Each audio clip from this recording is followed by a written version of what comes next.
Manila Yacht Club. So ibig sabihin wala tayo sa Dolomite Beach po. Baka magtaka kayo kasi ganito ang kulay ng buhangin. Yes, ganito ang kulay ng buhangin dahil ay wala itong Dolomite sand na itinambak, kundi gray sand or black sand lang po ang meron dito. Tulad ng binanggit ko, ako ay nasa yacht club at nandito po ang ating mga warriors, ang ating mga DPS Mandaragat. So may bagyo pa din po, hindi pa din po nawawala ang bagyo or sama ng panahon, kaya ganito ang ating update. Kung meron po tayong makikita na mga samot-saring mga kalat, ito naman po ay hindi na bago. Hindi na bago lalo na pag may bagyo. Ito ang ito ang black sand or gray sand, ganito talaga pag sa malapitan. Tapos ito nga pong trash skimmer ay nandito po. Ito yung maghahakot din po ng mga ng mga samot-saring mga kalat dito sa yacht club at kasangga ito ng ating mga warriors na naglilinis. Maraming salamat sa ating mga Manila Bay Warriors, Estero Rangers ng DENR, MMDA, DPS Mandaragat nga po. Inuulit-ulit ko na binabanggit ko yan dahil sila naman po kasi talaga yun nandito araw-araw.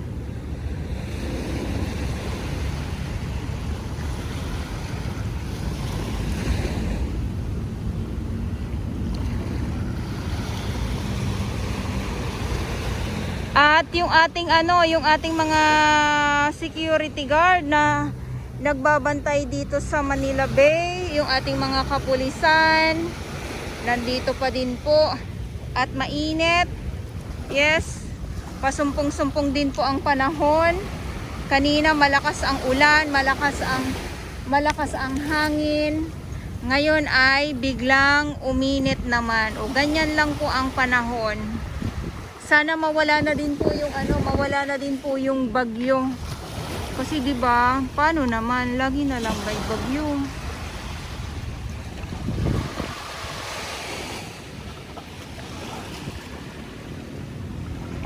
So buti na lang ay walang tambak na mga iba't ibang mga kalat. 'Di ba pag may bagyo, as in ang makikita natin dito ay talaga namang sugod kung sugod yung iba't ibang mga basura.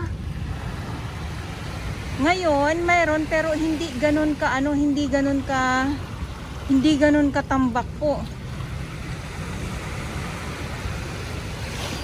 Ganda, di ba? Sana nga lang yung itong nakikita natin yung talagang pang matagalan na hindi dadagsain ng kalat or basura itong Manila Bay. Kaya lang parang talaga milagro talaga yung mangyayari na ganun kasi pag may bagyo alam na po natin yan na madami pong kalat na dadagsa dito sa Baywalk. At ulitin ko lang po, ang Manila Bay or ang ating Manila Bay Dolomite Beach po ay sarado po sa publiko, lalong lalo na pag may bagyo. Sarado po. Ayan ha.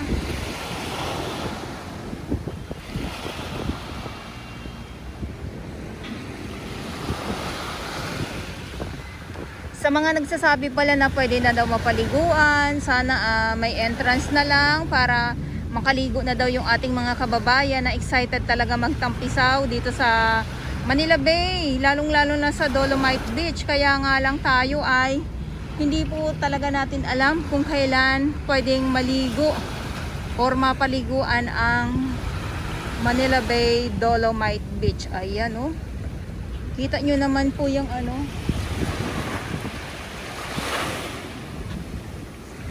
Kita nyo naman po yan, oh. Ayan, oh.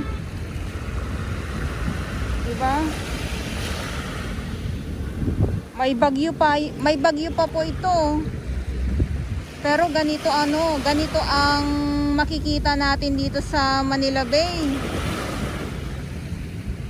May bagyo pa po, pero ganito ang ating makikita. Although na merong mga iilan lang na mga kalat, iilan na mga plastic, pero hindi ganun hindi ganun kadami.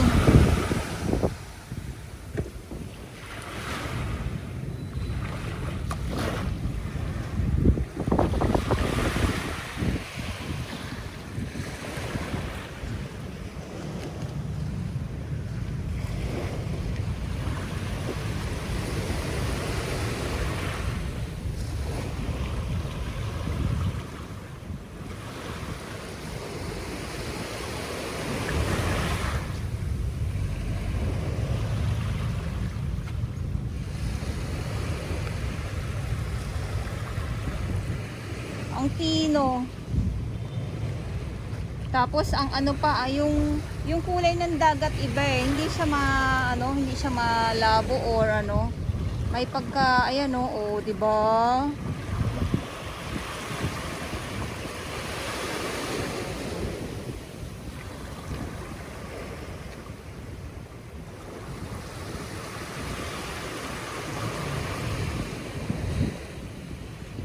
Ganito ang ating makikita sa sa bagyong Krising dito sa Manila Bay. Bagyong Krising dito sa Manila Bay at kumikinang itong gray sun.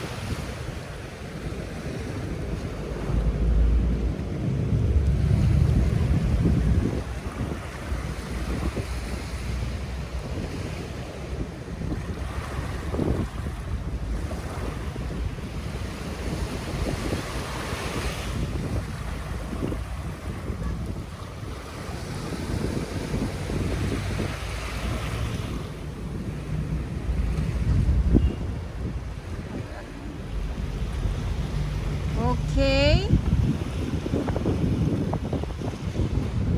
So dito nga po sa may kabilang side, dito sa may Abad ay binuksan po yung drainage dyan nung nakaraang araw ni Mayor Isko Moreno at ng ating MMDA. Binuksan kasi nga ay nagbabaha dito sa Kamaynilaan.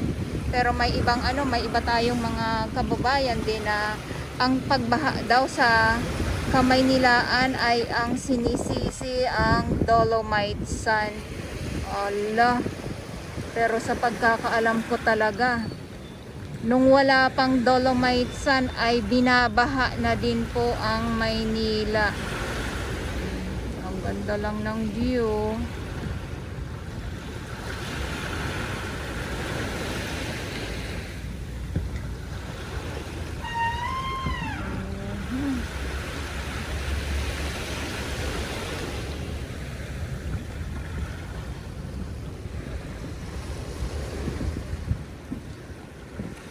Okay, so maraming salamat po sa inyong lahat. Ulitin ko lang po, ngayon ay July 20, 2025 at sa mga baguhan, yes, welcome sa channel ni Miss Jelani Dora Bells. Mahalin niyo po ako ng buong buo. Yun ay hindi galing sa ilong ng masinga. Garo sa buwan!